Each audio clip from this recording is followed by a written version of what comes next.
하나님의 말씀 마태복음 11장 28절로 30절까지의 말씀입니다.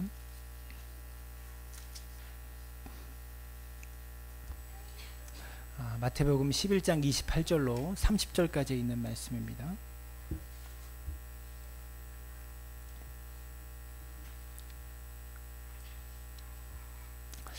우리 함께 한 목소리로 함께 합독합니다. 수고하고 무거운 짐진 자들아 다 내게로 오라. 내가 너희를 쉬게 하리라.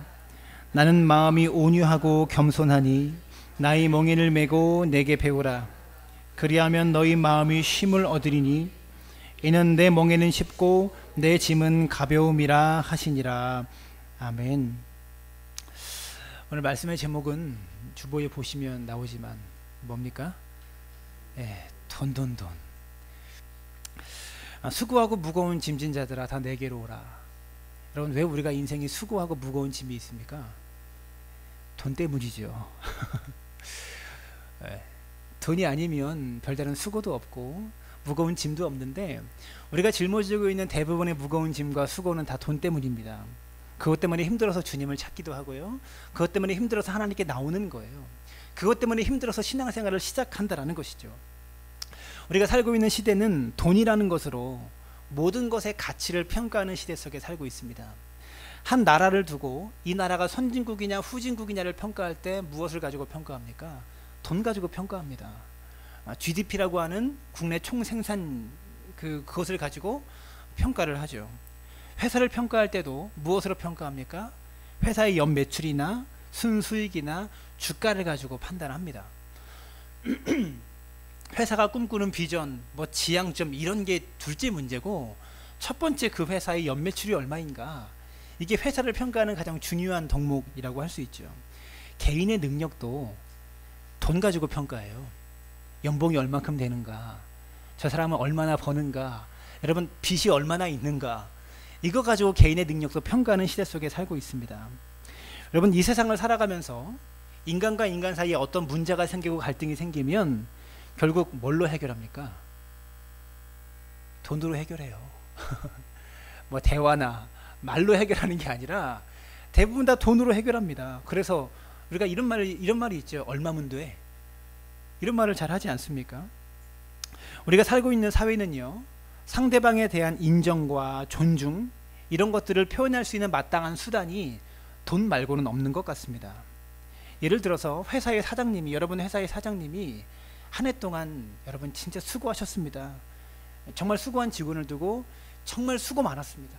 당신 때문에 회사가 이렇게 매출이 성장할 수 있었고 여기까지 올 수 있었습니다 라고 말만 하고 끝난다면, 깍듯하게 감사 인사를 했는데 아무런 보너스가 없다든지, 명절을 앞두고 명절 즐겁게 보내고 오십시오, 진심으로 그렇게 이야기하고 인사하고 보냈다면, 여러분 그것을 인정이라고 우리는 받아들여지지 않죠.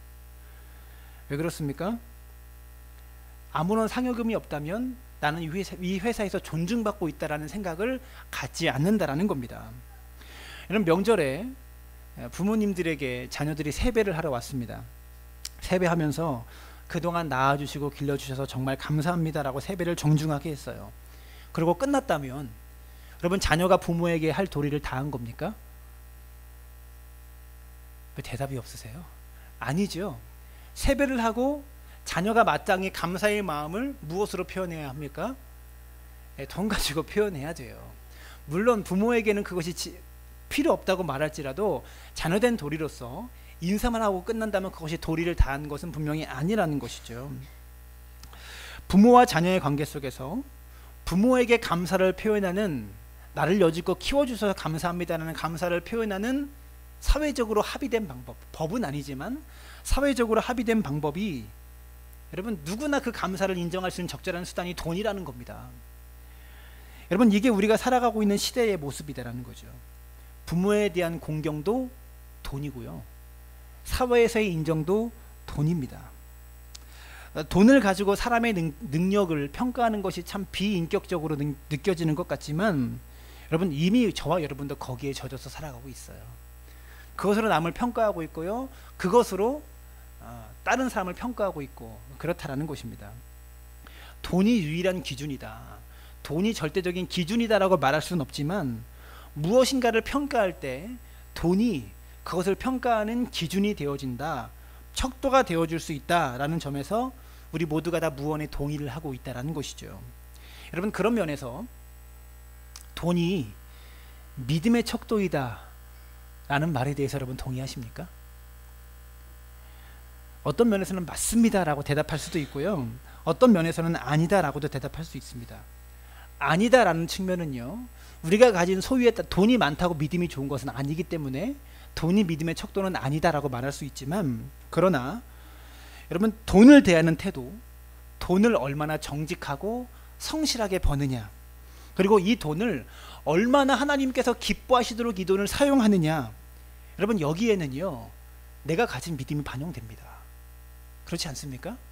돈이 믿음의 척도는 아니지만 내가 쓰는 돈의 성격, 돈의 태도를 봐서, 그리고 내가 얼마나 정직하고 바르게 돈을 버느냐, 돈을 버는 태도, 돈을 쓰는 태도를 봐서 그 사람의 믿음을 알 수 있다고요. 여러분, 이 말에 동의하십니까? 저는요 돈 때문에 시달리는 여러분들에게 말씀을 통해서 위로를 주고 싶었어요. 그런 마음으로 설교를 준비했는데 고민하다 보니까 돈 문제는 위로받을 문제가 아니다라는 생각을 하게 되었습니다. 돈 때문에 힘들다고 위로받을 게 아니라 성경에 가르치고 성경에 말하는 돈이 무엇인지를 여러분이 제대로 알고 어떻게 써야, 또 어떻게 벌어야 하나님께서 기뻐하시는 돈이 될까, 이것을 제대로 가르치는 게 중요하다고 느꼈어요. 그래서 수고하고 무거운 짐을 지고 있는 여러분들을 위로하기보다 어떻게 돈을 쓰고 어떻게 돈에 대해서 생각하는 것이 성경적인 가치관인가, 이것을 가르치고 이것을 말하는 것이 더 중요하다고 생각했습니다. 내가 돈을 버는 것에도 믿음이 반영되어야 되고요, 내가 돈을 쓰는 것에도 믿음이 반영되어야 된다고 하는 것입니다. 자크 엘룰이라는 사람이 있습니다. 프랑스 사람인데요, 이 사람은 신학자이기도 하고요, 법학자이기도 하고 철학자이기도 하고 시인이기까지 한 사람이에요. 이 사람이 하나님이냐 돈이냐라는 책에서 이런 말을 했습니다. 성경은 돈 때문에 생기는 문제들을 윤리적인 차원으로 다루지 않는다. 돈 때문에 생기는 문제는 영적인 문제이다. 여러분, 사는 거 참 힘들죠. 왜 힘듭니까? 돈 때문에 힘든 겁니다. 회사에서 힘든 거, 돈 벌려고 힘든 거죠. 돈이 없으면 그만두면 되고 때려치면 되는데, 근데 이 돈 문제가 윤리의 문제가 아니라 영적인 문제라고 성경은 늘 이야기하고 있다는 사실입니다. 돈을 가지고 있는 돈의 능력은요, 돈이 있는 사람에게나 돈이 없는 사람에게나 그 사람의 주권을 돈이 주장하려고 합니다. 그 사람의 주권을 돈이 주장하려고 해요. 이게 돈이 가진 능력이에요. 이런 겁니다. 자신의 불완전한 미래를 위해서 돈을 쌓아두려고 하는 사람, 또 돈을 쌓아둠으로 인해서 안정감을 누리는 사람, 불완전한 미래를 위해서, 또 반면에 자신의 불완전한 미래를 위해서 돈을 쌓아두지 못해서 불안한 사람, 이 두 사람 모두가 다 돈의 지배를 받고 있는 사람이다라는 것입니다. 여러분, 설교를 하는 저 역시도요, 돈 없으면 불안하고요, 돈 있으면 편안해요. 우리가 하나님을 주인이라고 부르지만 사실 우리는 실제적으로 돈을 주인 삼아 살고 있어요. 부인할 수 없습니다. 하나님이 우리 삶의 주인인 것 같지만 실제적으로 우리는 돈의 지배를 받고 살고 있는 세상이다라는 것이죠. 저는요, 그래서 오늘 돈에 대한 성경의 가르침을 설교하려고 합니다. 그래서 우리가 가진 이 물질에 대한 태도가 좀 더 성경적이기를 바라고요, 좀 더 하나님께서 원하시는 방향으로 우리가 물질을 생각할 수 있었으면 좋겠습니다. 역대상 29장 11절과 12절의 말씀은 하나님의 주권과 하나님의 소유에 대해서 설명하는데요, 이렇게 말합니다. 여호와여, 위대하심과 권능과 영광과 승리와 위엄이 다 주께 속하였사오니 천지에 있는 것이 다 주의 것이로소이다. 천지 모든 것이 다 주의 것이래요. 천지에 있는 것만 주께 속한 것이 아니고요, 권능과 영광과 승리와 위엄과 물질보다 한 단계 차원 높은 물질의 가치를 평가하는 그 모든 것들이 다 주님의 것이라고 말하는 겁니다. 성경은요, 세상 모든 것의 주인이 하나님이시다라고 말하는 책입니다. 이 세상 모든 만물의 주인이 하나님이시다, 이것을 말하고 있는 책이라고 말할 수 있어요. 여러분, 신명기 10장 14절 함께 읽습니다. 시작. 하늘과 모든 하늘의 하늘과 땅과 그 위의 만물은 본래 내 하나님 여호와께 속한 것이로되. 하늘과 하늘의 하늘이라도 다 하나님께 속한 것이다라고 말하고 있습니다. 시편 24편 1절은 이렇게 말합니다. 땅과 거기에 충만한 것과 세계와 그 가운데 사는 자들은 다 여호와의 것이로다. 여러분, 땅에 있는 어떤 존재와 그 모든 것도 다 하나님의 것이다라고 성경은 가르치고 있습니다. 우리가 눈에 보이는 것들, 그리고 눈에 보이지 않는 돈과 관련된 모든 가치들, 이런 것들이 다 하나님의 것이다라고 성경은 말하고 있어요. 학개서 2장 8절 함께 읽습니다. 시작. 은도 내 것이요. 학개서 2장 8절 없습니까? 제가 읽어드릴게요. 은도 내 것이요 금도 내 것이니라. 만군의 여호와의 말이니라. 금도 내 것이고 은도 내 것이다. 이 외에도 많은 구절들이요, 세상의 모든 것들이 하나님의 것이다라고 말하고 있다라는 것이죠. 우리가 예수 믿는 게 뭡니까? 예수 믿는 게 죽어서 천국 가는 게 예수 믿는 겁니까? 그게 신앙생활의 목표입니까? 여러분, 그게 신앙생활의 목표로 삼으면 신앙생활의 반쪽만 이 세상에서 경험하고 있는 거예요. 이 세상에서 신앙생활의 절반만 경험하고 있는 것이라고요. 여러분, 천국 가는 것이 신앙생활의 목적이라면 죽기 전에 예수 믿으면 되잖아요. 신앙생활은 우리가 죽어서 천당 가는 것이 신앙생활이 아니라 내가 이 땅에 살아가는 동안 나의 모든 소유가 하나님의 것이다라는 것을 인정하고 하나님의 뜻에 따라 돈이면 돈, 재능이면 재능, 시간이면 시간, 내가 소유한 모든 것들을요, 하나님께서 기뻐하시는 방법으로 사용하는 것, 이게 신앙생활이에요. 여러분, 우리는요, 교회 열심히 성경책 들고 다니면 신앙생활 열심히 하는 줄로 압니다. 그게 아니라고요. 신앙생활은 성경책 들고 교회에 나오는 것을 신앙생활이라고 말하지 않아요. 그건 교회 생활이죠. 신앙생활은 이 땅에서 살아가면서 내가 가진 시간과 재능과 은사와 돈과 이 모든 것들을 하나님께서 기뻐하시는 방법대로 사용하는 것, 이게 신앙생활이에요. 근데 신앙생활의 본질을 교회 생활이라고 생각하거나 신앙생활의 목적을 천당 가는 것, 그것만으로 생각하면 신앙생활을 절반만 이해하고 있다는 것입니다. 여러분, 50점이면 낙제점 아닙니까? 신앙생활 제대로 못하고 있는 사람이다라는 것이죠. 여러분, 하나님께서 우리에게 원하시는 것은요, 여러분이 가지고 있는 재산 힘들게 벌어가지고 교회에 다 갖다 바쳐라. 하나님은 물질에 대해서 이렇게 말씀하신 적이 없습니다. 내가 쌓아놓은 재산을 교회를 위해서, 복음을 위해서, 교회의 필요를 위해서 내가 내어놓을 수 있습니다. 그것은 여러분의 결정입니다. 그런데 기억하세요. 그것은 여러분의 삶 가운데 하나님께서 원하실 때 이루어져야 돼요. 하나님은 늘 내 호주머니에 있는 거 다 내라, 이렇게 말씀하시지 않는다고요. 부흥회 때마다 있는 돈 다 내라, 이렇게 말씀하시는 분이 아니라, 그러한 결정은 여러분의 삶 가운데 주께서 원하실 때 그때 이루어져야지 성경적이고요, 그때 이루어져야지 하나님의 뜻대로 되어가는 것입니다. 여러분, 하나님께서 원하시는 신앙생활은 여러분이 쌓아놓은 수입과 벌어놓은 물질 가지고, 또한 여러분에게 있는 재능과 은사 가지고 나의 생활 속에서 하나님의 주권을 인정하면서 내가 가진 물질이 내 것이 아니라 나는 그저 청지기일 뿐이다, 잠깐 맡은 사람일 뿐이다, 이것을 의식하면서 하나님의 통치대로, 하나님의 통치법대로, 하나님 나라의 방식대로 하나님의 뜻을 이루는 일에 내가 쓰고 있느냐, 이게 신앙생활이에요. 신앙생활은 돈 벌고 돈 쓰는 훈련이다라는 겁니다. 기억하세요. 신앙생활은 성경책 들고 왔다 갔다 하는 게 아니라 돈, 주께서 원하시는 법대로 쓰고 주께서 원하시는 법대로 버는 거, 하나님 나라를 이루기 위해서 사용하는 거, 이게 신앙생활 잘하고 있는 사람이다라는 것이죠. 여러분, 우리가 그런 말 하죠. 내 돈 내 맘대로 쓴다. 내 돈 내 뜻대로 쓰고 내 맘대로 쓰는데 누가 뭐라고 그래. 우리가 이런 말 하죠. 여러분, 근데 그것은요, 신앙인들이 해야 될 말이 아닙니다. 정확하게 말하면 내 돈 아니고요, 주님이 맡겨주신 돈이고요, 내 마음대로 쓰면 안 되고요, 주님께서 원하시는 대로 써야 되는 거예요. 이게 청지기의 자세라는 겁니다. 우리는 청지기를 오해합니다. 교회에서 청지기 세미나를 하는데요, 청지기를 오해, 교회에 열심히 충성하고 일하는 사람 청지기 세미나를 이렇게 하고 있어요. 교회에서 봉사하고 일하는 어떤 역할이나 직분, 이것이 청지기가 아니고 하나님께서 나에게 주신 물질, 맡기신 분의 뜻에 맞게 잘 경영하는 것. 여러분의 월급이 100만 원이면 100만 원대로, 1000만 원이면 1000만 원대로 맡겨주신 분의 뜻에 맞게 내가 잘 경영하는 것, 이게 청지기의 자세입니다. 여러분, 욥은요 자신의 전 재산과 자녀들을 하루에 다 잃어버렸습니다.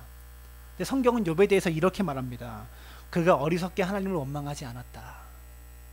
소유를 다 잃어버렸어요. 전 재산을 다 잃어버렸어요. 우리는 아파트 잘못 사고 팔아서 1000만 원만 잃어버려도 굉장히 마음 아파하죠. 예? 아파트값 조금만 떨어져도 괴로워합니다. 여러분, 그런데 욥은요 전 재산을 다 잃어버렸습니다. 근데 어리석게 하나님을 원망하지 않았대요. 계약금 100만 원만 잃어버려도 우리는 신앙이 왔다 갔다 합니다. 믿음이 왔다 갔다 하는데 욥은 어리석게 하나님을 원망하지 않았대요. 뭔가 조금 잃어버리고 자기가 가지고 있는 소유가 낮아지면 우리는 즉시 하나님을 원망합니다. 이유가 뭘까요? 내 것이라고 생각하기 때문입니다. 내 거기 때문에 뺏겼다라고 생각하는 거예요. 근데 욥은 철저히 하나님의 것이라고 고백합니다. 내가 알몸으로 세상에 왔으니 알몸으로 가는 게 원래 정상이야. 내가 가지고 있던 모든 것들은 원래 내 것이 아니야. 여러분, 이게 하나님의 소유권을 인정하는 사람이 보여줄 수 있는 믿음의 극치입니다. 여러분, 믿음이 무엇입니까? 내가 가진 모든 것들이 하나님의 것입니다. 내 삶도, 내 시간도, 내 물질도, 내 재능도, 내 자녀도 다 하나님의 것입니다. 이것을 인정하는 게 믿음의 본질이다라는 것이죠. 나는 다만 주님께서 주신 것을 잘 경영하는 책임을 맡은 사람일 뿐이라는 겁니다. 이게 청지기입니다. 예수님도 이렇게 말씀하셨습니다. 누가복음 14장 33절에 이와 같이 너희 중에 누구든지 자기의 모든 소유를 버리지 아니하면 능히 내 제자가 되지 못하리라. 이 말씀은 예수님의 제자가 되려면 통장을 버려야 된다, 카드를 집어 던져야 된다, 집문서 땅문서 버려야 된다, 이런 말씀이 아닙니다. 이 말씀은 예수님이 물질보다 앞서야 진짜 제자다, 내가 가진 돈보다 주님을 더 사랑하고 소중히 여겨야 진짜 제자다라는 말씀입니다. 부자 청년이 있었습니다. 그가 예수님을 따르는 제자가 되고 싶어서 주님께 나왔습니다. 예수님께서 이 청년에게 말씀합니다. 내가 정말 나를 주님이라고 부른다면 너의 소유를 다 팔아 가난한 자들에게 나누어 주어라. 그리고 나를 따르라. 이 청년은 고민하기 시작했습니다. 한쪽으로는 예수님을 따르는 제자가 되고 싶었지만 또 다른 한쪽으로는 이 물질에 대한 소유권을 다 주님께 넘겨들어서 예수님께서 내 물질을 마음대로 쓰시고 나는 쓸 돈이 없을까 봐 걱정했던 거예요. 예수님의 제자가 되고 싶은 것도 본심이었고요, 돈에 대한 애착을 가지고 있던 것도 본심이었습니다.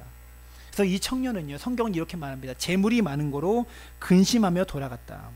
왜 근심했을까요? 예수님의 제자가 되는 것에 대해서 관심이 없었다면 근심하지 않았을 겁니다. 예수님의 제자도 되고 싶고 돈도 내 맘대로 쓰고 싶어서 근심했던 겁니다. 우리의 걱정과 근심도 이 사이에 있는 것 아닙니까? 주님 따라가고 싶고 믿음의 삶도 살고 싶은데 돈도 좀 내 맘대로 쓰고 싶고 돈도 좀 내 것이 더 많아졌으면 좋겠고, 우리의 갈등도 여기 있다라는 것이죠.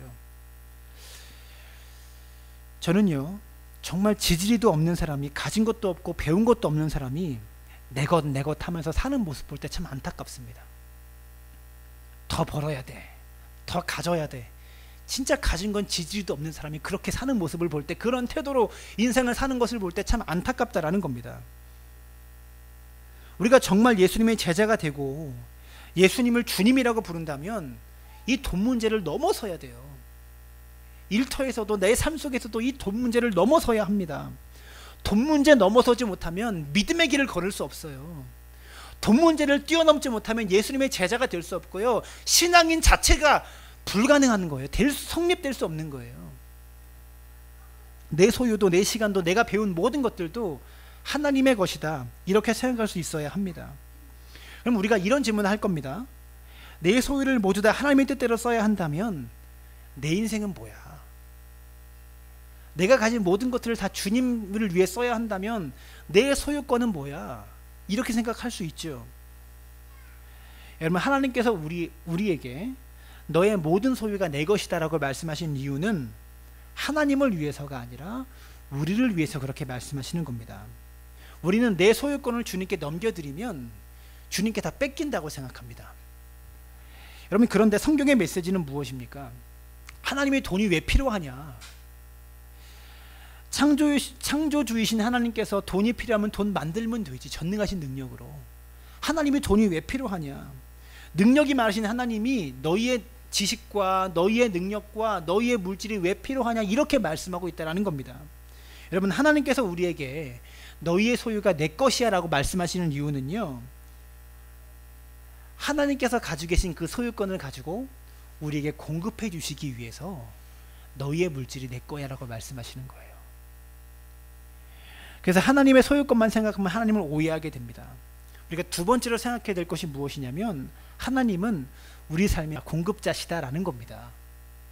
하나님은 우리 모든 소유의 소유권자이심과 동시에 우리 인생의 공급자라는 것을 기억할 수 있게 되기를 바랍니다. 빌립보서 4장 19절은 이렇게 말합니다. 나의 하나님이 그리스도 예수 안에서 영광 가운데 그 풍성한 대로 너희 모든 쓸 것을 채우시리라. 무엇을 채우신다고 말씀하고 있습니까? 너희 모든 쓸 것을 채우신다. 하나님은요, 하나님 혼자 잘 먹고 잘 살기 위해서 여러분 얼마 가지지도 못한 우리 것을 다 뺏어버리는 폭군과 같은 그런 분이 아니세요. 하나님께서 천지를 창조하시는 것을 자세히 보면 인간의 필요를 채워주시기 위해서 천지를 창조하셨음을 알 수 있어요. 5일 동안에 인간에게 필요한 모든 삶의 환경을 다 만드시고 마지막 6일째 인간을 창조하셨습니다. 우리의 필요를 아셨기 때문에 그렇게 창조하셨다는 거죠. 마태복음 6장에 이런 말씀이 있습니다. 함께 읽었으면 좋겠는데요. 6장 26절부터 계속 읽습니다. 시작. 공중의 새를 보라. 심지도 않고 거두지도 않고 창고에 몰아들이지도 아니하여되 기르시나니 너희는 이것들보다 귀하지 아니하냐? 너희 중에 누가 염려함으로 그 키를 한 자라도 더할 수 있겠느냐? 또 너희가 어찌 의복을 위하여 염려하느냐? 들의 백합화가 어떻게 자라는가 생각하여 보라. 수고도 아니하고 길쌈도 아니하느니라. 그러나 내가 너희에게 말하노니 솔로몬의 모든 영광으로도 입은 것이 이 꽃 하나만 갖지 못하였느니라. 오늘 있다가 내일 아궁이에 던져지는 들풀도 하나님이 이렇게 입히시거든 하물며 너희일까 보냐 믿음이 작은 자들아. 그러므로 염려하여 이르기를 무엇을 먹을까 무엇을 마실까 무엇을 입을까 하지 말라. 이는 다 이방인들이 구하는 것이라. 너희 하늘 아버지께서 이 모든 것이 너희에게 있어야 할 줄을 아시느니라. 그런즉 너희는 먼저 그의 나라와 그의 의를 구하라. 그리하면 이 모든 것을 너희에게 더하시리라. 그러므로 내일 일을 위하여 염려하지 말라. 내일 일은 내일이 염려할 것이요 한날의 괴로움은 그날로 족하니라. 여러분, 예수님께서 들의 백합화와 공중의 새를 말씀하실 때 그 말씀의 핵심이 무엇입니까? 백합화와 공중의 새가 자신들의 수고의 결과로 먹고 사는 것이 아니라 하나님의 은혜 때문에 삽니다. 그들이 먹고 살기 위해서 어떤 노력을 하거나 어떤 수고를 크게 하는 것도 아닌데 하나님께서 만들어 오신 이 자연 만물의 이 창조 질서대로 그 은혜 안에서 먹고 살고 있다는 겁니다. 여러분, 인간이 보기에 미물로 여겨지는 이 동물도 하나님께서 귀히 여기시기 때문에 그들을 입히시고 먹이신다라고 말씀하고 있다는 것이죠. 그러므로 너희도 너희의 필요를 채우기 위해서 염려하지 말아라. 이렇게 말씀하고 있는 겁니다. 너희는 이것들보다 더 귀하지 않냐? 들의 백합화보다 공중의 새보다 나에게는 너희들이 더 소중해. 주님 이렇게 말씀하고 있는 거예요. 동물과 식물조차 하나님께서 만드셨기 때문에 하나님이 직접 입히시고 먹이시는데 너희는 이것들보다 더 귀하다. 그렇기 때문에 내가 반드시 너희를 입히고 먹힐 것이다.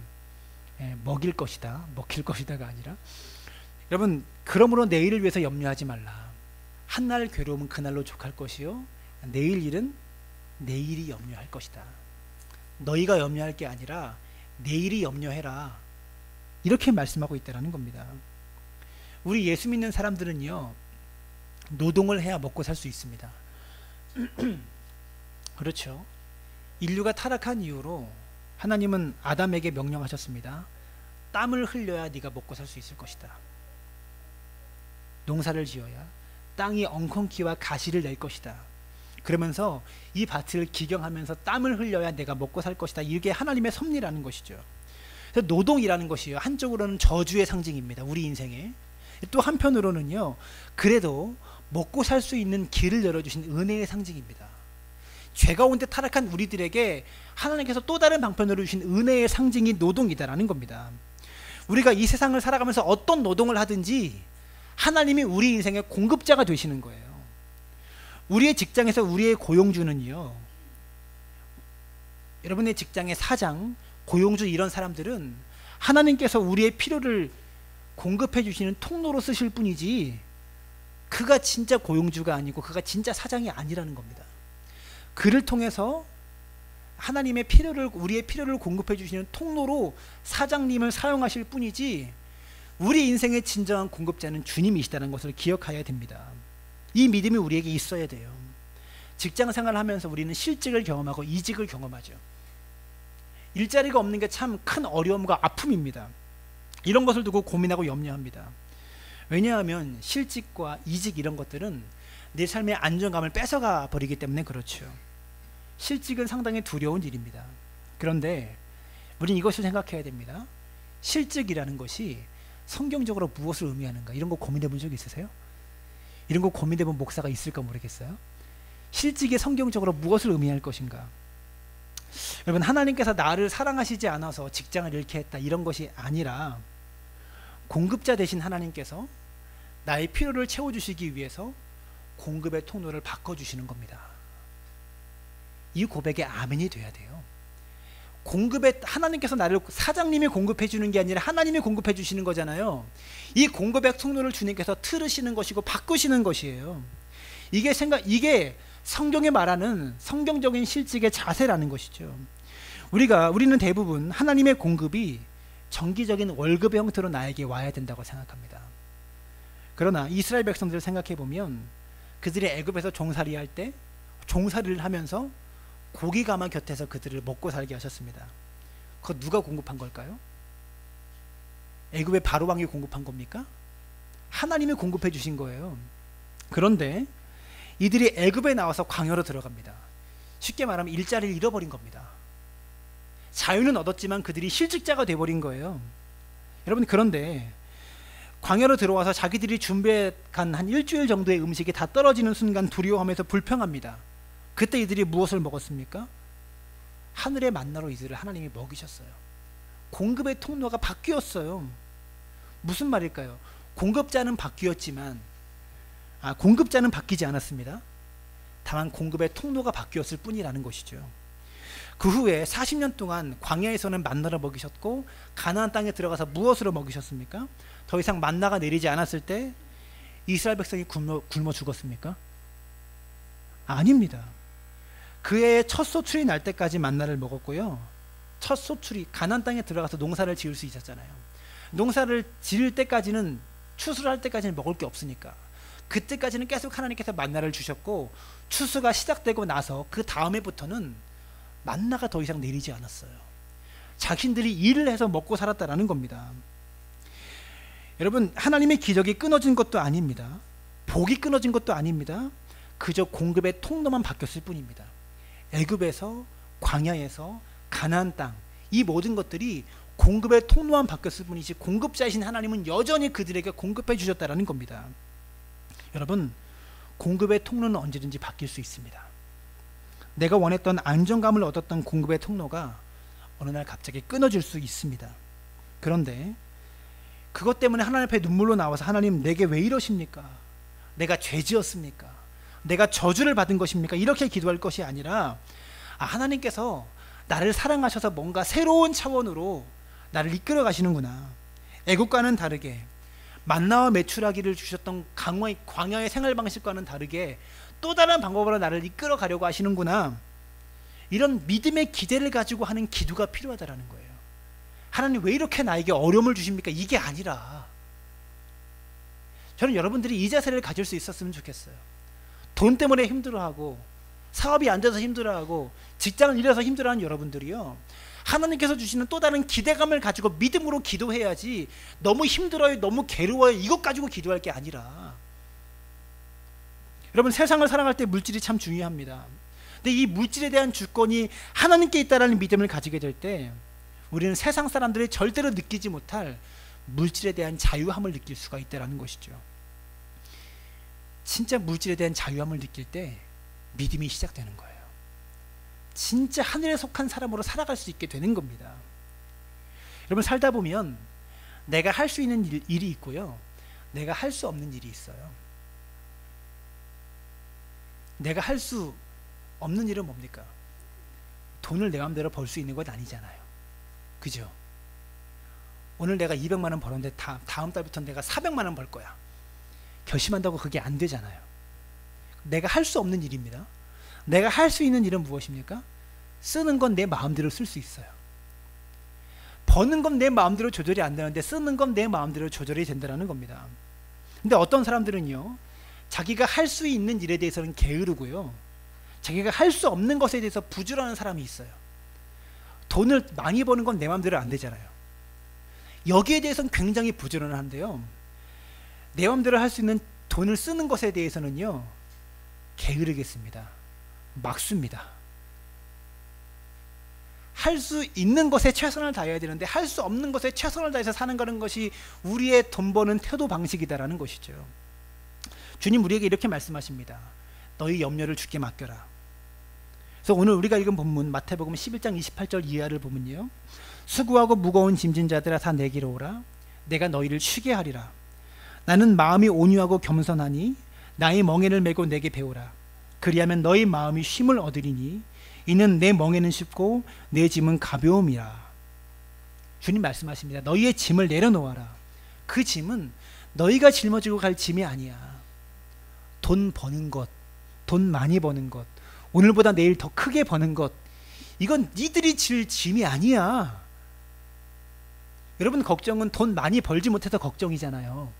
근데 우리가 걱정해야 될 것은요, 돈을 잘 쓰는 것을 걱정해야 되는 거예요. 왜? 버는 게 내 맘대로 안 되니까. 근데 쓰는 건 내 맘대로 되잖아요. 이것을 걱정해야 되는데 우리는 버는 것만 걱정해. 그러니까 수고하고 무거운 짐이 생기는 거예요. 여러분, 돈에 대해서 염려한다고 우리 인생이 뭐가 달라질까요?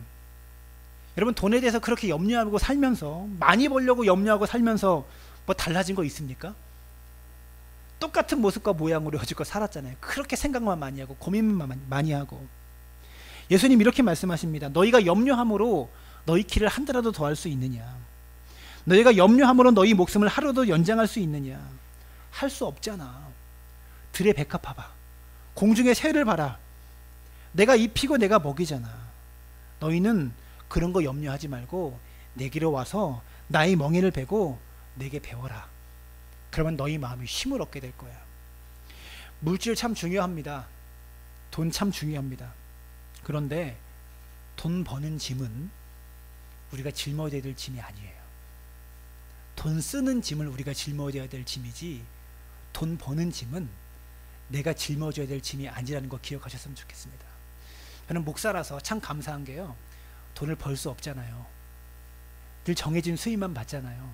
그리고 또 뭐 사업체는 돈을, 사업하는 사람이 지금 위험한 게 맨날 돈 버는 고민만 하다 보니까 이게 성경적인 돈에 대한 자세를 우리가 잃어버릴 때가 사업하는 사람이 참 많아요.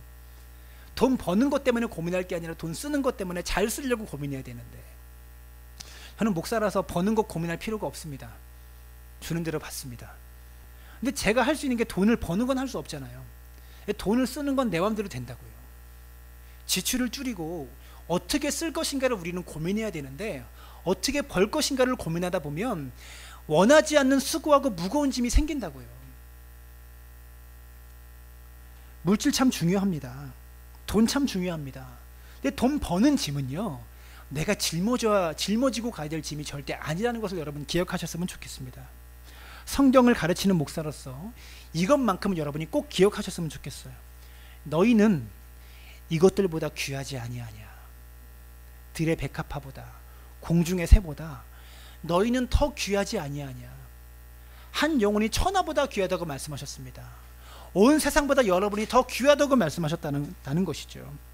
하나님은 어떤 형태의 공급의 통로를 통해서든지 우리에게 지금도 공급해주고 계시다는 것을 기억하시길 부탁을 드립니다. 놀랍지 않습니까? 정기적인 수입은 없는데 그래도 먹고 사셨잖아요. 늘 쪼달리고 힘들게 살았는데 그래도 여기까지 살아오셨잖아요. 그렇다고 이렇게 계속 살라는 그런 뜻은 절대 아닙니다. 하나님 오늘 우리에게 물으십니다. 너의 인생의 안정감과 평안의 근거가 무엇이냐? 돈이냐 하나님이냐? 너의 인생이 불안한 이유가 무엇이냐? 하나님이 없어서냐 돈이 없어서냐? 우리는 그 상황 속에서 입으로만 하나님이라고 하는 입술의 고백이 아니라 여러분의 삶으로 믿음을 보여주시길 주님의 이름으로 부탁을 드립니다. 말씀이 길어지는데요, 여러분 돈에 대한 구체적인 실천 지침으로 두 가지만 더 말씀드리겠습니다.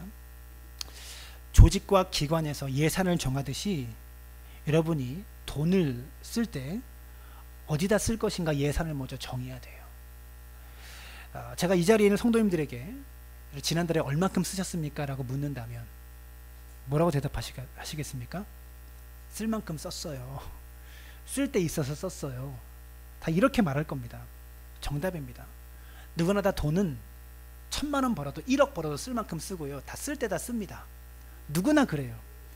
그렇기 때문에 써야 될 액수를 내가 미리 정해놓지 않으면 내 삶의 상황은 언제나 쓸 만큼이 되고요. 쓸 때가 꼭 생겨요. 이해되십니까?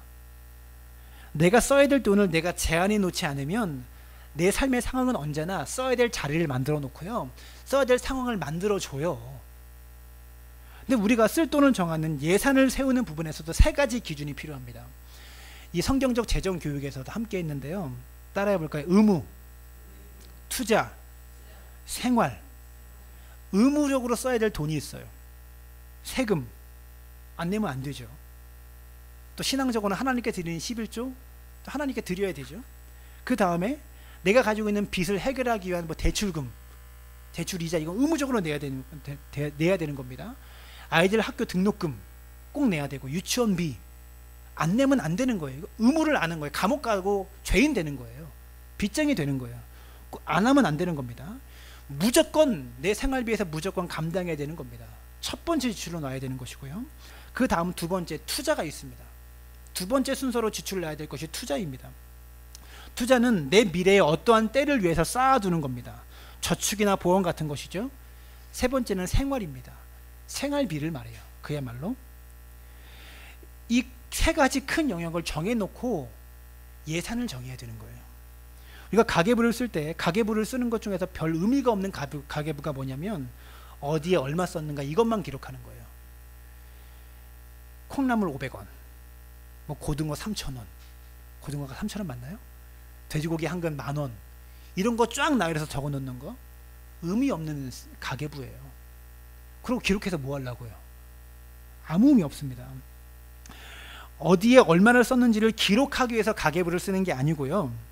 규모 있는 지출을 위해서 예산은 정해놓지도 않고 콩나물 500원, 파 1,000원, 뭐 양파 뭐 10,000원 이렇게 나열해봤자 아무 의미가 없다라는 겁니다. 도움이 안 돼요.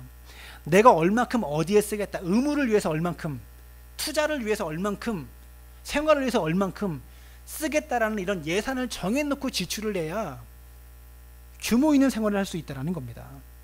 두 번째, 수입이 늘더라도 생활비는 늘리지 마십시오. 다시 말하지만 우리는 돈 버는 건 내 마음대로 안 돼요. 돈 쓰는 건 내 마음대로 됩니다.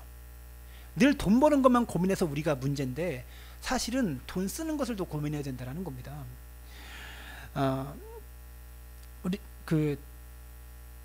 우리가 돈 많이 벌면 참 불쌍한 사람, 어리석은 인생관이 뭐하냐면 돈 많이 벌면 많이 쓰고요, 적게 벌면 적게 쓰는 사람, 이런 사람은 대책 없는 사람입니다. 평생 그런 삶을 못 벗어나요. 지금 살고 있는 내 삶보다 그렇게 소비 습관을 가지면 지금 살아가고 있는 내 삶의 수준을 벗어날 수가 없어요.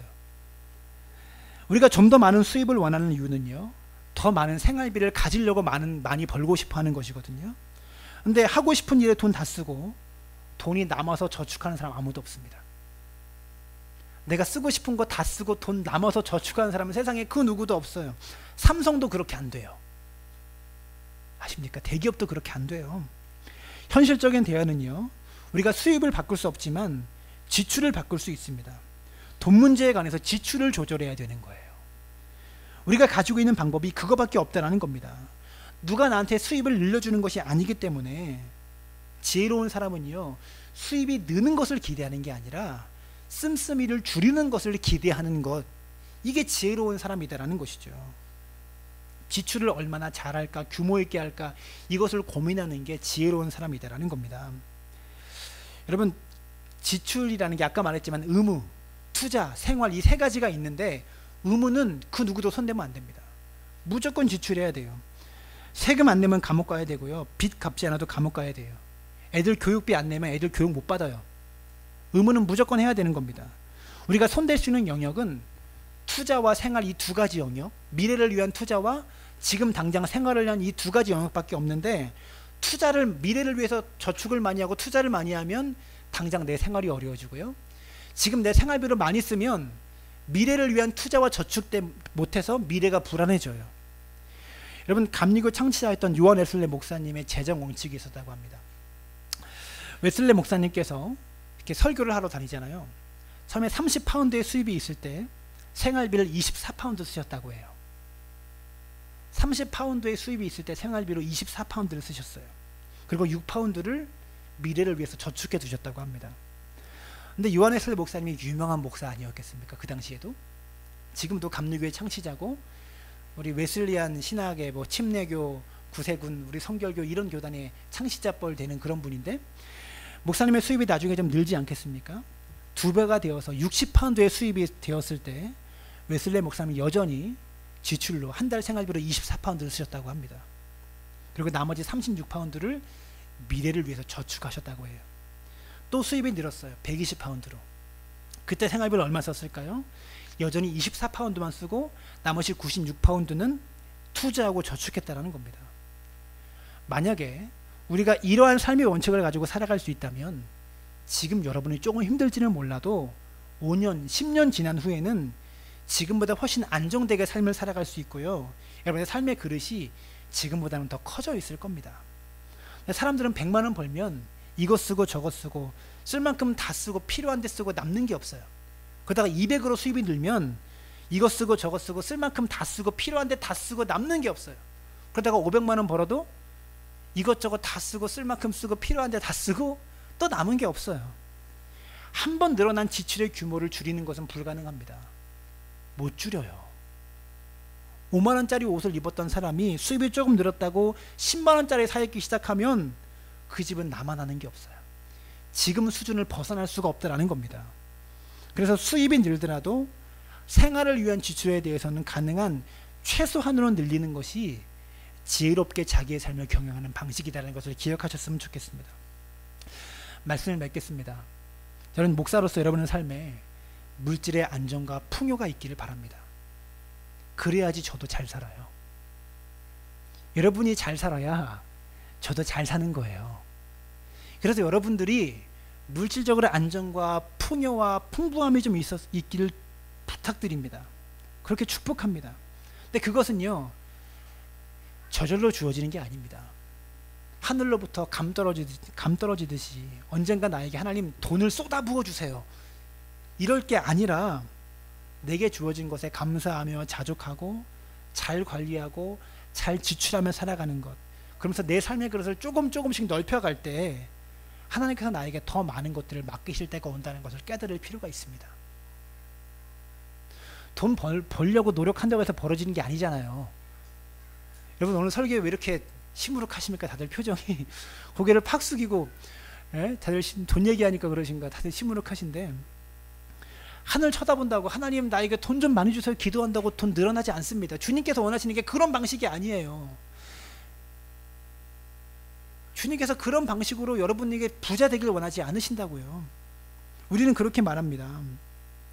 여러분, 수입이 늘어서 내가 풍요를 누리는 것이 아니라 이미 주어진 것에 감사하면서 내게 주신 이 물질을 잘 관리하면 하나님께서 더 많은 것을 맡기실 때가 와요.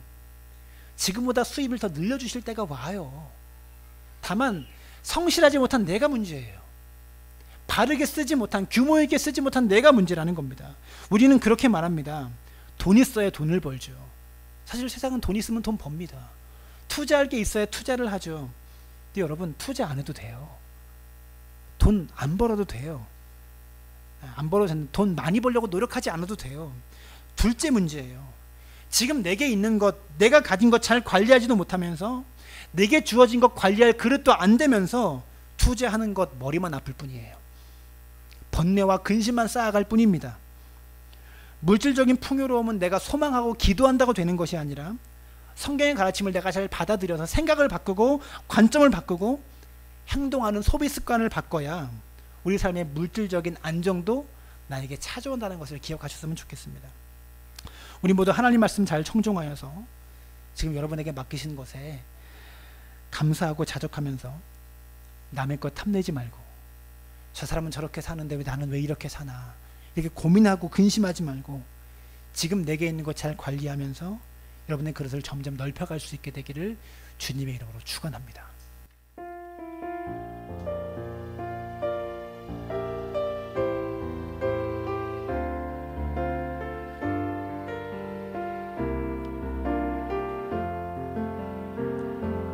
하나님은 너를 만드신 분, 너를 가장 많이 알고 계시며, 하나님은 너를 만드신 분, 너를 가장 깊이 이해하신단다. 하나님은 너를 지키시는 분, 너를 절대 포기하지 않으며, 하나님은 너를 지키시는 분, 너를 쉬지 않고 지켜보신단다. 그의 생각 셀 수 없고, 그의 자비 무궁하며, 그의 성실 날마다 새롭고, 그의 사랑 끝이 없단다. 하나님은 너를 원하시는 분, 너를 이 세상 그 무엇, 이 세상 그 무엇, 그 누구보다 하나님은 너를 원하시는 분, 너와 같이 있고 싶어 하신단. 하나님은 너를 인도하는 분, 너를 인도한 광야에서도 폭풍 중에도 하나님은 너를 인도하는 분, 푸른 초장으로 인도하신단다. 그의 생각 셀 수 없고, 그의 자비 무궁하며, 그의 성실 날마다 새롭고, 그의 사랑 끝이 없단다. 함께 기도하였으면 좋겠습니다. 여러분, 왜 이렇게 수고하고 무거운 짐을 짊어지며 사십니까? 더 많이 벌어보려고, 더 많은 수입을 얻고자 이렇게 수고하고 무겁게 사십니까? 그것은 우리가 짊어져야 될 짐이 아닙니다. 우리가 짊어져야 될 짐은 내게 주신 것 가지고 어떻게 잘 쓸까 고민하는 것이 사실 우리가 해야 될 고민인데, 어떻게 벌까를 가지고 고민하는 어리석은 모습, 이게 믿음 없는 모습입니다. 내게 있는 모든 것들은 다 하나님이 주신 겁니다. 이것 가지고 잘 규모 있게 관리하며 잘 규모 있게 지출하면서 미래에 대한 투자와 현재에 대한 생활을 적절하게 해나갈 때 삶의 안정감이 오는 것이지, 더 많이 벌려고 좋은 사업거리, 돈벌거리, 투자거리 찾는다고 여러분에게 안정감이 보장되는 게 아닙니다. 그마저 쌓아왔던 안정감을 하루 만에 잃어버릴 수도 있다는 것이죠. 함께 기도할 때 하나님 내게 지혜를 주십시오. 내게 주신 물질 잘 관리할 수 있는 지혜 주시고 내게 주신 소유 잘 관리해서 내 삶의 그릇을 점점 넓혀갈 수 있도록 많이 벌더라도 지출은 늘지 않도록 더 많이 벌기를 기대하지만 진짜 많이 벌더라도 지출은 더 규모 있게 지금과 같이 사용하실 수 있는 믿음의 사람 될 수 있도록 하나님 붙잡아 달라고 내게 지혜 돈 쓰는 지혜 돈 버는 지혜가 아니라 돈 잘 쓰는 지혜 달라고 하나님 역사해 달라고 마음을 담아서 기도하며 나아갑니다. 살아계신 아버지